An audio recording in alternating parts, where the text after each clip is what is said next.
지난주에 우리는 사사기의 불행한 사이클에 대해서 함께 생각을 해보았습니다.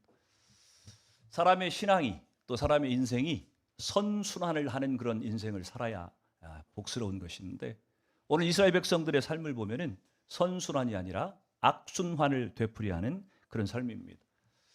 하나님의 말씀에 순종하면 하나님 우리의 순종한 우리에게 복을 내리시고, 복받은 그 삶에 또 다른 순종이 이어지고, 이게 선순환의 삶인데, 오늘 이스라엘 백성들의 모습을 보면 죄를 짓고 하나님이 그렇게 짓지 말라고 하는 우상 숭배죄를 짓고 또 짓고, 하나님의 심판을 받고 또 받고, 깨달은 것 같았다 돌아서면 살만하면 또다시 죄를 짓고 있는 이스라엘 백성들의 이 죄의 악순환의 모습을 지난주에 우리가 살펴봤어요.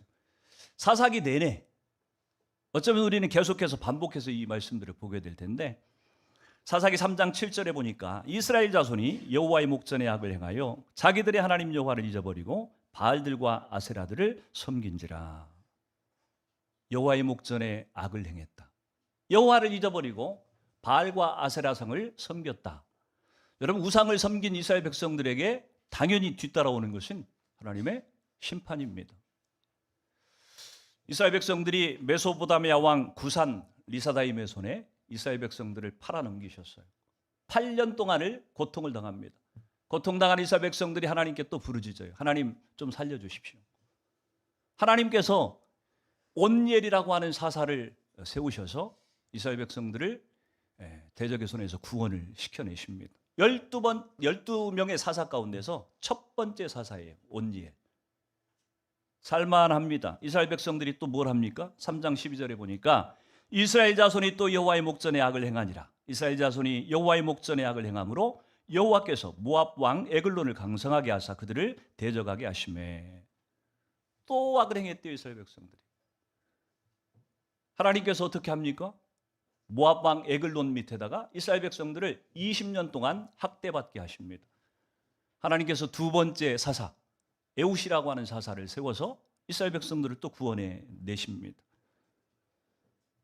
또 살만하니까 이스라엘 백성들이 죄를 지어요. 3장 31절에 보니까 에훗 후에는 아낫의 아들 삼갈이 있어 소모는 막대기로 블레셋 사람 600명을 죽였고 그도 이스라엘을 구원하였더라. 세 번째 사사가 등장하는 배경은 이스라엘 백성들이 블레셋 사람들의 손에 넘겨져서 고통당하고 있을 때에 하나님께서 이 삼갈이라고 하는 사사에 대한 내용은 사사기의 내용 가운데 딱 한 절을 기록을 하고 있습니다. 여러분, 이 사사가 12명이 등장을 하는데 12명의 사사 가운데 기록이 여러 장에 걸쳐서, 오늘 드보라도 마찬가지고 기드온 같은 사람, 입다 같은 사람, 삼손 같은 사람, 이런 사람들은 긴 분량을 할애해서 이 사사에 대한 내용을 기록을 하고 있습니다. 그런데 이 12명의 사사 가운데 돌라, 야일, 입산, 엘론, 압돈, 오늘 이 본문에 등장하는 삼갈, 이런 사람들은요 아주 짧게 2절 이내로 다 기록을 하고 있어요. 더더군다나 오늘 이 삼갈 같은 사람은 딱 한 절밖에는 이 사사에 대한 기록이 없습니다. 그런데도 불구하고 사사예요. 340년 사사기 동안에 12명의 사사가 등장을 하는데, 우리가 처음 살펴본 온니엘부터 시작해서 에훗, 삼갈, 드보라, 기드온, 돌라, 야일, 입다, 입산, 엘론, 압돈, 마지막 삼손까지 12명의 사사가 12번 등장해서 이스라엘을 구원해도 이스라엘 백성들은 여전히 죄의 악순환을 되풀이하고 있다고 하는 것입니다. 여러분, 오늘날 이스라엘의 사사 가운데 오늘 우리가 살펴볼 사사는 네 번째 사사인 드보라라고 하는 사사입니다. 드보라가 등장하는 배경을 성경은 이렇게 기록을 해주고 있죠. 오늘 1절의 4절을 같이 한번 읽어봅니다. 1절 4절 시작. 에훗이 죽으니 이스라엘 자손이 또 여호와의 목전에 악을 행하매 여호와께서 하솔에서 통치하는 가나안 왕 야빈의 손에 그들을 파셨으니 그의 군대 장관은 하로셋 학고임에 거주하는 시스라요. 야빈 왕은 철병거 900대가 있어 20년 동안 이스라엘 자손을 심히 학대하였으므로 이스라엘 자손이 여호와께 부르짖었더라. 그때 랍비도세 안에 여선지자 드보라가 이스라엘의 사사가 되었는데. 아멘. 계속 반복되는 그런 문장이 또 여호와의 목전에 악을 행했다. 드보라가 등장하는 배경도 마찬가지예요. 또 여호와의 목전에 이스라엘 백성들이 악을 행했다. 우상을 섬겼다. 그렇게 지금 기록을 하고 있습니다. 여러분, 이스라엘 백성들이 왜 자꾸 우상에게 눈을 돌리는 것일까요? 이스라엘 백성들이 왜 하나님을 섬겨야 마땅하다고 하는 것을 알고 있을 텐데, 하나님을 섬기지 않고 우상을 섬길 때에 어떤 심판이 따른다고 하는 것을 이스라엘 백성들이 모르고 있지 않았을 텐데, 왜 틈만 나면 이스라엘 백성들이 자꾸 우상에게 눈길을 빼앗기는 것일까요? 이유가 뭘 것 같습니까? 한 단어로 요약하면 불신앙 때문인데, 왜 불신앙이 생기는 겁니까? 하나님을 못 믿겠다고 하는 거예요. 내가 믿는 하나님이 내 인생을 책임져 주신다고 분명히 들었는데, 그 하나님이 내 인생을 책임져 줄 것 같지가 않은 거예요. 믿음지가 않은 거예요. 신뢰가 가지 않는 것입니다. 그러니까 내 인생을 조금 더 확률이 높고, 조금 더 성공시킬 수 있고, 조금 더 도움이 될 수 있는 그런 도움이 될 만한 다른 대상, 다른 신들을 향해서 견눈질을 하는 것이에요. 이게 우상을 섬기는 근본 이유라고 하는 것입니다. 어찌됐든 우상을 섬기면 공의의 하나님은 분명히 이스라엘 백성들에게 심판을 행하세요. 가나안 왕 야빈에게, 시스라에게 팔아넘겼다. 20년 동안을 학대를 당합니다. 백성들이 여전히 또 하나님께 부르짖어요. 하나님, 우리 좀 살려주십시오. 하나님이 누구를요? 드보라를 등판시켜서 이스라엘을 구원하신다고 하는 겁니다. 여러분, 사사기에 등장하는 사사를 보통 12사사라 그렇게 얘기를 합니다. 12명의 사사가 등장을 하는데, 12명의 사사 가운데 11명은 남자고요, 단 한 명만 여성이에요. 그렇죠? 드보라 한 사람만 여자 사사입니다. 다 남자였다고 하는 것이에요. 여러분, 오늘날 우리는 남녀 평등의 시대를 살고 있다고 얘기를 합니다. 근데 오늘 같은 남녀 평등의 시대에도 가끔 가다가 뉴스를 보면은 어떤 여성이 유리 천장을 깨고 뭐 어떤 자리에 올랐다, 이런 표현을 씁니다. 오늘 설교 제목이잖아요. 유리 천장을 깨트리는 겁니다. 여러분, 유리라고 하는 것은요, 겉이 다 보여요. 그렇죠? 내 위에 유리막이 있어도 하늘이 다 보여요. 그래서 우리는 하늘까지 올라갈 수 있을 것 같아요. 근데 유리가 가로막고 있으면은 차단이 되죠. 못 올라가는 것입니다. 여성들이 살고 있는 세상이 분명히 평등한 세상이라고 얘기를 하는데, 보이지 않는 것 같지만 여성들을 얽어매고 있는 수많은 현실적인 제약들이 있다고 하는 것이, 그것들이 뭘지 모르죠. 여성에 대한 편견일 수도 있고, 자녀 양육 때문에 생기는 어떤 부담일 수도 있고, 여러 가지 원인들이 있을 수 있을지 모르겠지만, 결국 그 제약들을 극복하고 성공한 자리에 간 사람들을 일컬어서 유리천장을 깨트리고 어느 자리에 올라갔다, 이렇게 표현을 한다고 하는 것입니다. 여러분, 오늘날과 같은 남녀 평등의 시대에도, 여성의 인권이 충분히 보장된다고 하는 시대에도 여성이 지도자적 위치에 선다고 하는 것이 그렇게 쉽지 않은 일인데, 하물며 지금 시대가 어떤 시대예요? 드보라 이 시대는요, 강력한 가부장적인 시대입니다. 여자는 사람 숫자로 세지도 않을 때예요. 여자와 아이들은 사람 숫자로도 세지 않을 때니까요. 그런 시대에, 그런 드보라의 시대에, 그런 가부장적인 시대에 하나님께서 다 남자 사사인데 그 가운데서 유일하게 한 사람 드보라를 사사로 세우셨다고 하는 얘기는 그 자체로도 지금 획기적인 일입니다. 놀랄만한 일이에요. 인간의 역사를 살펴보면요, 인간은 늘 차별의 역사를 살아왔습니다.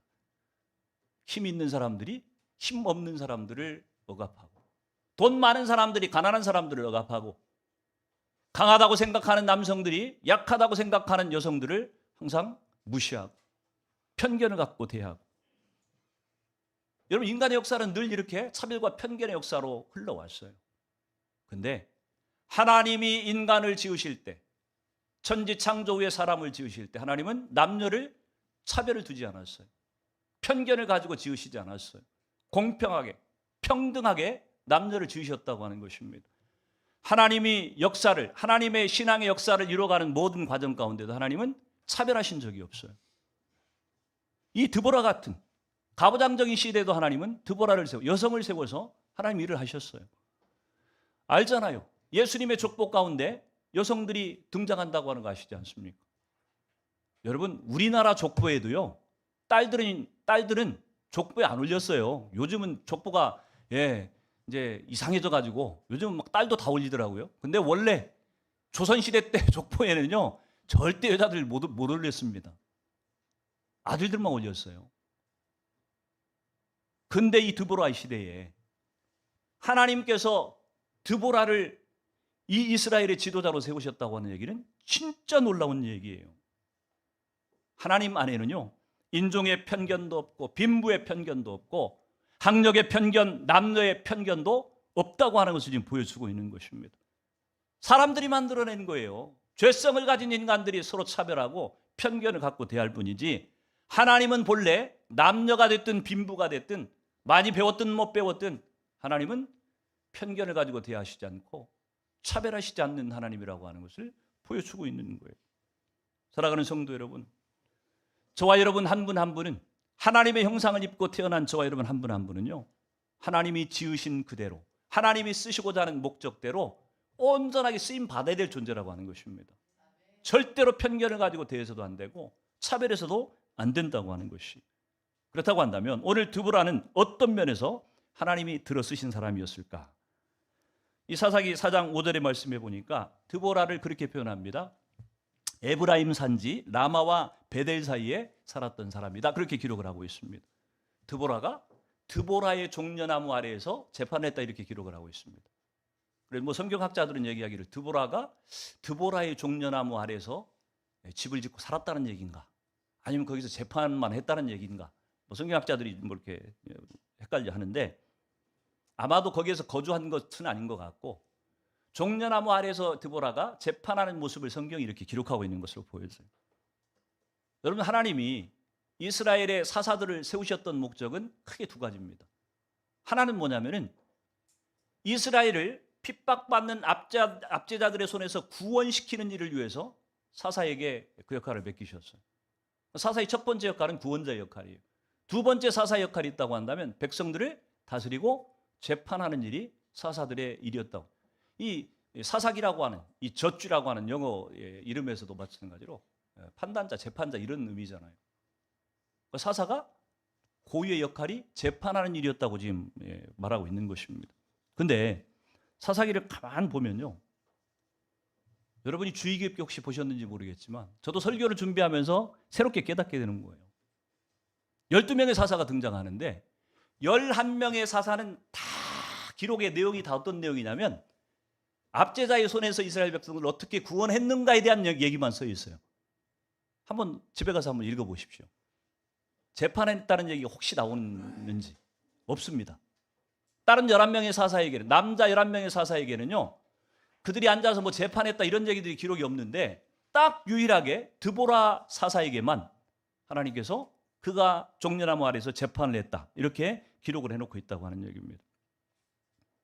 이 말을 바꿔 얘기하면은 사사 드보라의 역할이 칼을 들고 나가서 싸우는 전사의 역할이 아니고 하나님께서 맡기신 백성들을 재판하는 임무였다고 하는 것을 지금 보여주고 있는 거예요.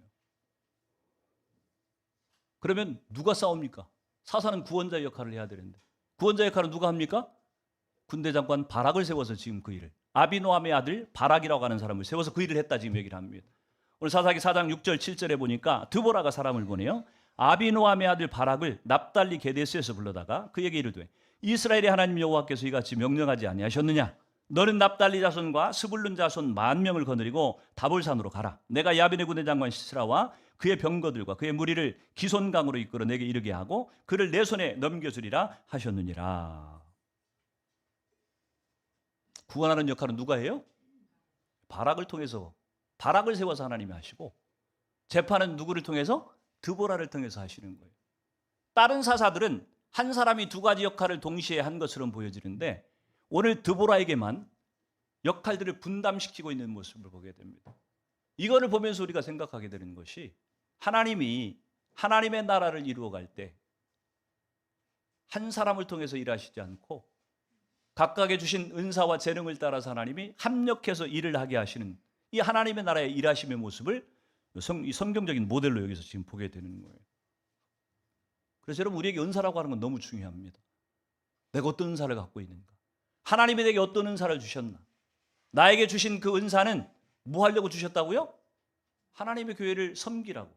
하나님의 교회를 세워가는 데 필요하기 때문에 은사를 주신 거예요. 그래서 내가 어떤 은사를 갖고 있느냐를 잘 알아야만 내가 속한 공동체 하나님의 나라를 세워가는데 잘 쓰임받을 수 있을 것 아니겠습니까? 하나님의 나라는요, 하나님의 나라는 백성으로 부름받은 사람에게 은사가 없는 사람은 한 사람도 없어요. 또 하나님이 세우신 공동체에 불필요한 사람은 더더군다나 없다고 하는 얘기입니다. 어떤 분들은 그렇게 얘기할지 몰라요. 나는 이 하나님의 교회에 별로 쓸모가 없는 사람인 것 같아. 불필요한 사람인 것 같아. 혹시 여러분 그렇게 생각하는 분들이 있을지 모르는데 대단히 잘못된 생각이라고 하는 얘기입니다. 불필요한 사람이 없어요. 나는 은사가 없어서 못 섬기겠는데요? 아니요. 찾아보면 무언가가 은사가 있습니다. 다 각자의 주신 은사가 있어요.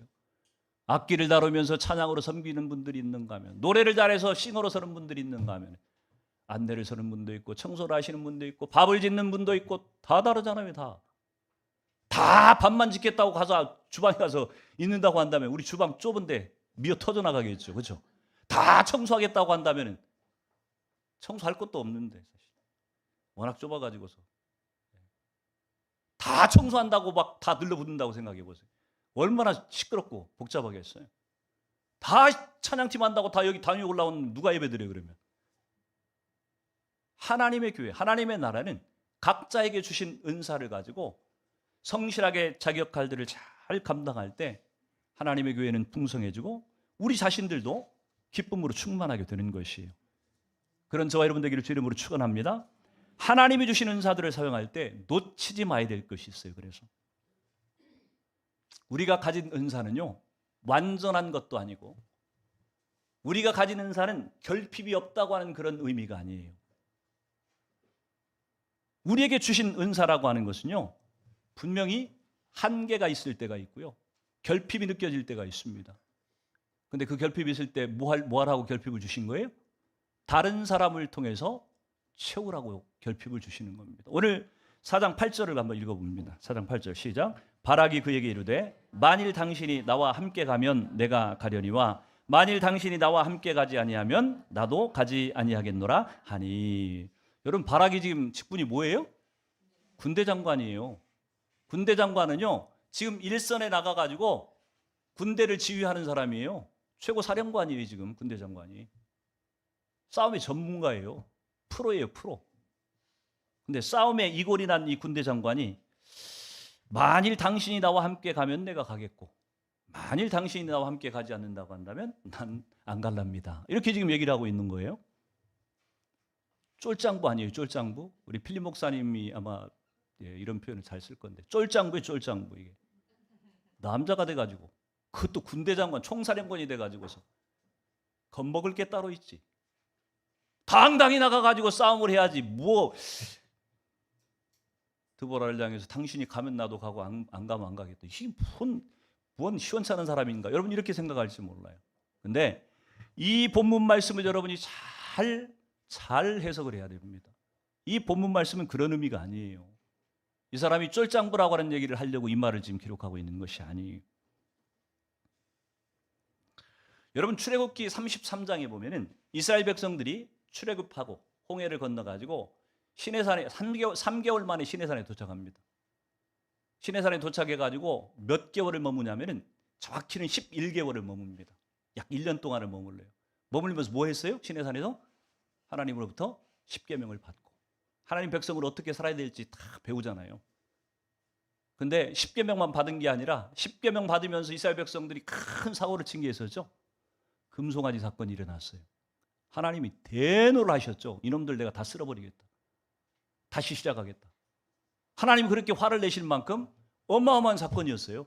금송아지를 만들어 놓고 이분이 우리를 애굽에서 인도해낸 하나님이다. 이렇게 우상을 섬겼어요. 근데 어찌됐든 잘 마무리를 하고 나서 11개월이 되었을 때 하나님께서 모세에게 그렇게 얘기합니다. 너희는 이제 이스라엘 백성들을 데리고 내가 너희에게 가라고 약속했던 가나안 땅으로 이제 출발해라. 그렇게 명령을 내리세요. 그랬더니 출애굽기 33장 15절에 모세가 그렇게 얘기합니다. 모세가 여호와께 아뢰되 주께서 친히 가시지 아니하시려거든 우리를 이곳에 올려보내지 마옵소서. 모세가 쫄짱 부여서 지금 안 가겠다는 얘기입니까? 안 가겠다는 얘기가 아니에요. 내가 가든 안 가든 나의 가는 이 길에 하나님이 동행하시지 않으면 의미가 없습니다. 하나님이 함께해 주시지 않는 걸음은 반드시 패하는 길이고 고난의 길이라는 것을 알기 때문에 나는 가지 않겠습니다. 하나님이 반드시 함께 가주셔야만 됩니다. 하나님께서 동행해 주시기를 요청하는 그런 기도예요. 하나님이 가나안 땅으로 가는 이 여정 가운데 하나님이 함께 하시지 않으면 어떻게 이 백성이 가나안 땅에 들어갈 수 있습니까? 불가능합니다. 하나님 함께 해주셔야 됩니다. 그 얘기를 하고 있는 거예요. 오늘 이 바락이 군인이었고 싸움을 잘하는 사람이었지만 이 전쟁은 하나님께 속한 것이고 하나님의 사람인 드보라, 영적인 지도자 드보라가 함께 동행하지 않으면 나는 안 가겠습니다. 이 얘기는 여자인 드보라 당신이 없이는 나는 겁이 많아서 싸움 못합니다. 이 얘기가 아니고 하나님의 권위가, 하나님의 임재가 함께 해주기를 간절하게 구하는 그런 마음으로 오늘 이 바락이 이 얘기를 하고 있다고 하는 얘기입니다. 여러분, 은사라고 하는 것은 크고 작은 것이 없습니다. 높고 낮은 것도 없어요. 다 중요하고 다 귀한 것입니다. 오늘 바락에게 주신 은사가 있고 드보라에게 하나님이 주신 은사라고 하는 것이 있다고 하는 거예요. 바락은 군인이었기 때문에 싸움은 잘할 수 있어요. 남자니까 힘도 있어요. 근데 바락에게 부족한 것이 있다고 한다면 과연 하나님께서 이 전쟁에 함께 해 주실 것인가? 하나님께 주신 그 약속, 그 믿음의 말씀이 바락에게는 아직 확인되지 않았어요. 그것이 두려운 것이. 근데 드보라에게는 뭐가 있었습니까? 여전사가 되어서 나가 싸울 남자와 같은 그런 준비된 것들은 없어서도 하나님께서 이 전쟁을 너희 손에 붙이셨다 라고 말씀하시는 하나님의 이 임재의 확신이 드보라 가운데 있었다고 하는 얘기입니다. 그래서 사장 9절에 보니까 그렇게 얘기해요. 같이 한번 읽어봅니다. 시작. 이르되 내가 반드시 너와 함께 가리라. 그러나 내가 이번에 가는 길에서는 영광을 얻지 못하리니 이는 여호와께서 시스라를 여인의 손에 파실 것임이니라 하고 드보라가 일어나 바락과 함께 게데스로 가니라. 아멘. 지금 드보라가 바락을 향해서 격려의 말을 지금 전하고 있는 겁니다. 용기를 북돋는 얘기를 지금 하고 있는 거예요. 여호와께서 이 전쟁에 함께 하신다. 네 손에 붙이셨다. 승리를 주신다고 약속하셨다. 반드시 너와 함께 네 앞서 가실 것이니까 걱정하지 말아라. 지금 그 얘기 아닙니까? 여러분, 이 전쟁은요, 바락 군대 장관이었던 바락이 겁을 먹을 만큼 그렇게 쉬운 전쟁이 아니에요. 만만한 전쟁이 아니었다고 하는 것입니다. 적군이 누굽니까? 가나안 왕 야빈. 철병거를 몇 대 가졌다고 얘기해요? 900대를 가졌다고 얘기를 합니다. 철병거 900대면은 적은 게 아닙니다. 근데 그거보다 더 큰 문제가 뭐냐면은 우리가 인류 역사를 볼 때 시대를 구분할 때 석기 시대, 청동기 시대, 철기 시대 이렇게 구분을 해요. 근데 석기 시대는 돌 가지고 무기를 만들어 쓰던 때예요. 그렇죠? 청동기 시대는 뭘 가지고? 구리를 녹여 가지고서 이런 무기를 만들어 쓰던 시대고, 철기 시대는 지금 우리가 쓰고 있는 이 철. 여러분, 청동기 시대가 지나고 철기 시대가 됐는데 철기 시대는 그때부터 시작해요. 지금까지 철기 시대는 계속되고 있죠. 그렇죠? 지금 여러분 우리가 살고 있는, 우리가 쓰고 있는 것에 철이 안 들어가는 게 있는 줄 아세요? 철이 안 들어가면 아무것도 못 해요. 이 건물은 뭐 시멘트로 지었을 것 같죠? 이 속에 철근 안 들어가면 이거 못 견뎌요, 이거. 철이라고 하는 것이 그만큼 유용하고 강한 그런 광물이라고 하는 것입니다. 그래서 구리로 만든 칼하고 철로 만든 칼이 부딪히면은요, 게임이 안 되는 거예요.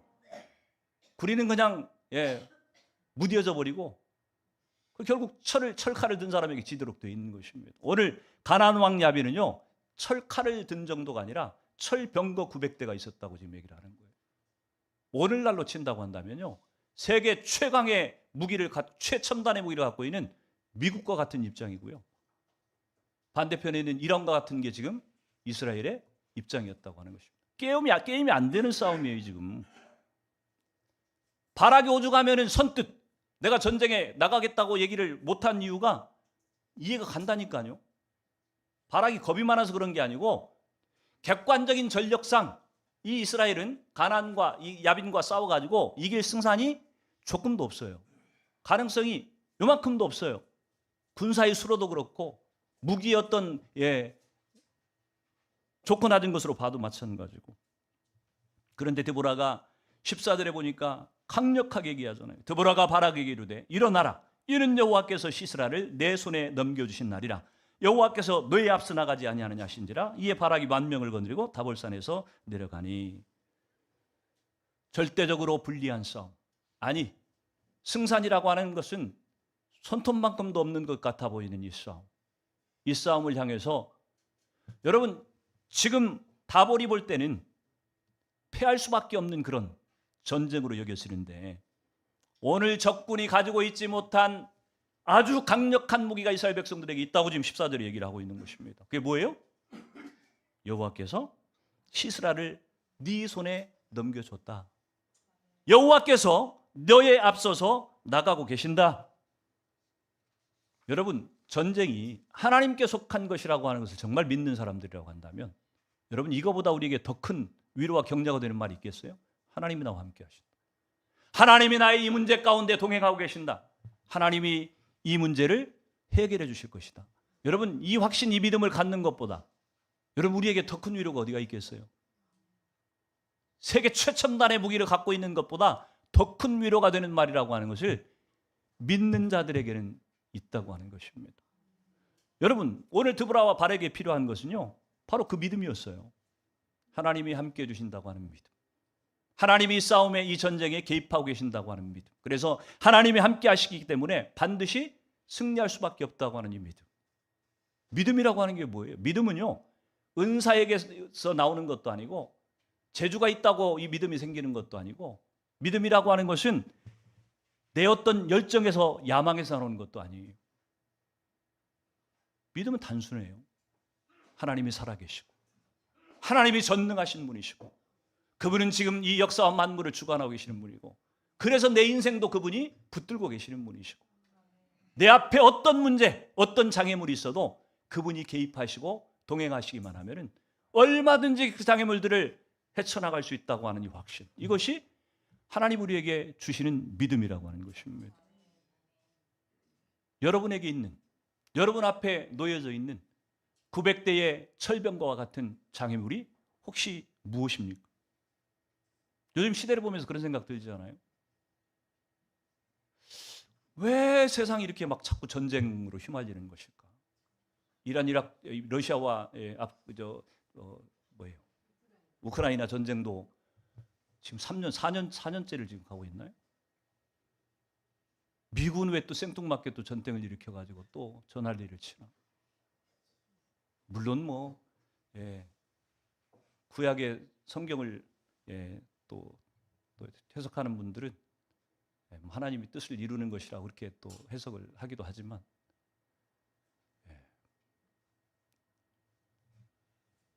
하나님이 결과론적으로 볼 때는 하나님의 뜻을 이루는 수단으로 사용되었을지 모르지만, 그러나 명백하게 전쟁을 통해서, 사람을 죽이는 방식을 통해서 뭔가를 이뤄내는 것은 예수님의 방식이 아닌 것은 성경이 분명히 우리에게 증거하고 있는 바예요.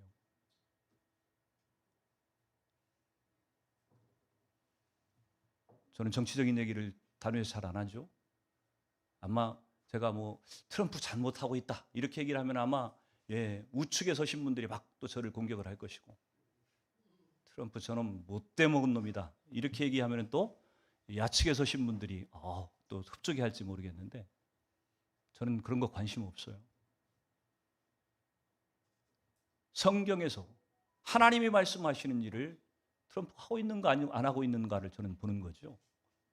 만약에 하나님이 하시고자 하는 계획들을 이루는 일이 아니라고 한다면 불쌍한 거예요. 트럼프는 정말 불쌍한 사람입니다. 제가 지난번에 나누면서 제가 참 그런 얘기 한 적이 있는데, 만나볼상 때 한 적이 있는데, 저는 미국의 대통령, 대한민국의 대통령, 중요한 의사결정을 하는 자리에 서 있지 않은 것이 저는 얼마나 감사하고 다행인지 모른다는 생각이 들어요. 만약 제가 미국의 대통령이었다고 한다면 그럴 일도 없겠지만 저렇게 수천 수만 명의 사람을 해야 하는 그런 전쟁을 결정하고 집행하고, 저는 그런 분들의 사고는 우리하고 좀 다른 것 같다는 생각을 해요. 저는 무서워서 못할 것 같아요. 그렇죠? 누구 한 사람 이렇게 때리는 것도 무서워서 못하는데, 여러분 누구 싸우고 막 때리고 이런 거 좋아하는 사람, 자기를 잘 돌아봐야 돼. 구원받은 사람인가? 그럴 리가 없어요.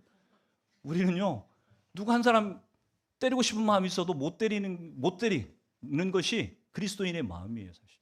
근데 그렇게 수천의 수만의 사람들을 막 죽이는 그런 전쟁을 막 결정하고 막 몰아붙이고, 어떻게 이럴 수 있을까? 전쟁 얘기를 하려고 지금 얘기를 하고 있는 것이 아니고, 그렇게 세상에 전쟁이 흉한, 전쟁이 자꾸 발발하는 이런 문제를 보면서, 이게 뭐 전쟁하지 마십시오, 안 해줬으면 좋겠습니다, 이런다 그래서 안 하는 것도 아니고 멈춰지는 것도 아니잖아요. 이게 우리의 힘으로 볼 때 불가능한 것처럼 보여져요. 멈출 수도 없고 어떻게 해볼 수 없는 것 같은, 좀 평화롭게 좀 살았으면 좋겠는데 어째 저럴까? 아무리 우리가 그렇게 안타까운 마음을 갖고 있어도 어떻게 해볼 수 없는, 기도한다고 바뀌는 것 같지도 않아요. 왜 안 바꾸는지는 제가 좀 이따 얘기를 하겠습니다. 끝을 모르고 추락하는 성적인 타락, 혹은 마약 중독. 여러분, 우리가 힘쓰고 애쓴다고 이게 잡히던가요? 우리나라가 마약 청정국입니까? 말도 안 되는 소리예요. 마약은요, 아무리 단속을 해도 없어지지 않을 겁니다. 종말을 향해 갈수록 마약은 더 극성을 피우게 될 거예요. 왜요? 하나님을 떠난 죄성을 가진 인간들이 두렵고 불안하고, 그것을 위로받을 수 있는 것은요, 하나님 만나기 전에는 그런 것밖에 없어요. 술 아니면 마약 아니면 도박 아니면. 근데 그렇게 수요자들이 많은데 어떻게 그게 마약을 단속한다고, 파는 사람 단속한다고 될 일이에요? 사겠다고 하는 사람이 줄을 서 있는데 불가능한 것처럼 보여집니다. 시대적인 흐름, 우리나라 차별금지법 반대를 놓고서 얼마나 한국 기독교가 애를 쓰고 있습니까? 제가 예언하는데 차별금지법은 반드시 통과됩니다. 목사님, 믿음 없는 소리 하지 마세요. 저는 통과된다고 확신해요. 올해 안 되면 내년 될 거고요. 내년 안 되면 2년 후에 3년 후에 될 거고요. 5년 후에 안 되면 10년 후라도 차별금지법은 반드시 통과될 거예요. 왜? 하나님 떠난 인간들이 그걸 좋다고 얘기하는데, 좋다고 생각하는데 그걸 어떻게 막냐고요. 우리가 반대한다고 되는 일이냐고요. 이런 것들을 보면서 우리는 그런 생각을 해요. 하나님, 불가능할 것 같습니다. 이렇게 악해져가는 세상을 어떻게 멈출 수도 없고 돌이킬 수도 없고 막아설 수도 없고, 그래서 우리가 작아지는 것 같고 우리가 할 수 있는 일들이 제한되는 것 같은 그런 두려움 앞에 우리는 서게 되는 것이. 근데 여러분, 기억하십시오. 불가능이라고 하는 것은요, 사람에게나 해당되는 얘기지 하나님께는 불가능이라고 하는 단어가 맞지 않습니다. 하나님 전능하신 분이세요. 그럼 하나님 어떻게 일을 이루어 가시는가? 우리 앞에 어떤 장애물들, 문제들이 딱 버티고 섰을 때에 하나님이 그것을 해결하시는 방법은 두 가지 길이 있습니다. 우리 앞에 시퍼런 바다가 딱 가로막고 있어요. 어떻게 건너가요?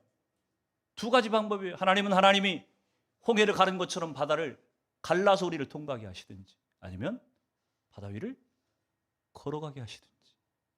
우리는 자꾸 전자를 선호합니다. 하나님 바다를 갈라가지고 우리를 통과하게 해주십시오. 장애물을 무너뜨려가지고 우리를 통과하게 해주십시오. 우리는 이런 기대를 갖고 있는데, 제가 신앙생활을 하면서 아니면 성경을 보면서 하나님 일하시는 방법을 보면 하나님은 주로 쓰시는 방법이 전자보다도 후자예요. 우리의 믿음을 키우셔서, 우리의 믿음을 성장시키셔서 장애물이 손톱만큼도 무너지지 않고 그대로 버티고 있는데도 불구하고 그것들을 뛰어넘을 수 있는, 초월할 수 있는 그런 믿음을 우리 가운데 키우시는 것이 하나님 일하시는 방식입니다. 세상 우리가 원하는 대로 안 바뀔 수 있어요. 상관없어요. 세상이 그렇게 변하여 가도 우리의 믿음을 지키고 하나님의 뜻대로 순종하여 살 수 있는 믿음이 우리 가운데 생겨날 수만 있다고 한다면 어차피 세상은 해피엔딩이 아닙니다. 세상은요, 멸망이에요, 멸망. 멸망을 향해서 이 세상은 지금 치닫고 있는 것이에요. 미국이 빨리 전쟁을 끝나고 평화로운 세상이 천만의 만만의 말씀이에요. 미국 전쟁 끝내면 또 중국이 전쟁 시작하죠. 어떻게 합니까? 뭔 짓을 누가 할지 어떻게 알아요? 예수님이 예언한 대로 나간다면 분명히 세상은 종말을 향해 가고 있고 그 끝은 해피엔딩이 아니에요. 그러면 그리스도인 저와 여러분들이 이 마지막 시대를 어떻게 살아야 될 것인가가 분명해집니다. 장애물을 없애달라고 기도하는 것, 차별금지법을 통과되지 않게 해주십시오. 차별금지법 통과 안 되면은 우리가 그럼 신앙생활 잘하고 하나님 잘 섬기고 한국교회가 그렇게 거룩하게 서갈 것 같아요? 천만의 만만의 말씀입니다. 차별금지법 없을 때에도 우리 한국교회는 타락할 대로 타락했고 우리 신앙은 무너질 대로 무너져 있어요. 차별금지법이 문제가 아니라니까요. 지금 자꾸 한국교회가 엉뚱한 데도 힘을 쓰고 있어요. 차별금지법만 막으면 한국교회가 마치 살아날 것이고 우리의 신앙이 부흥할 것이라고 착각하는데, 이렇게 얘기하면 또 우리 송 목사가 차별금지법을 그러면 빨리 통과되라고 기도하고 있나? 아니요. 오해하지 마십시오. 차별금지법 막을 수 있는 건 막으세요. 왜? 사람이 할 수 있는 것들은 최선을 다해서 해야 돼요, 우리가. 그러나 시대를 거스를 수 없습니다. 하나님이 이 세상의 멸망을 향해서 이 세상을 끌고 가고 계시는데 그것을 우리가 막아선다 그래서 막아치는 게 아니에요. 저는 이 세상이 그렇게 불가능한 것 같은 수많은 장애물들, 문제들 앞에서 두려워 떨고 있는 저와 여러분들을 향해서 오늘 하나님은 어쩌면 드보라와 바락이 갖고 있었던 유리천장을 뚫는 것과 같은 그 믿음을 어쩌면 기대하고 요구하시는지 모른다는 생각이 듭니다. 그 믿음만 있다고 한다면, 그 믿음만 저 여러분이 가질 수 있다고 한다면 우리는 환경이 어떠해도, 우리 앞에 어떤 문제가 닥친다고 할지라도 우리는 그것들을 초연하게 극복하고 믿음으로 이기며 살 수 있을 것이기 때문에 그래요. 저는 저와 여러분들이 이 마지막 시대를 살아가는 저와 여러분들이 우리에게 장애물을 없애달라고 하는 그런 단순한 기도보다 하나님이 나의 믿음을 키우셔서 세상이 어떠해도, 마지막 시대가 어떤 시대가 찾아온다고 할지라도 하나님 말씀에 붙들려서 믿음으로 끝까지 승리하는 그런 삶을 살아갈 수 있는 그런 믿음을 달라고 저 여러분들이 기도할 수 있기를 주의 이름으로 축원을 드립니다.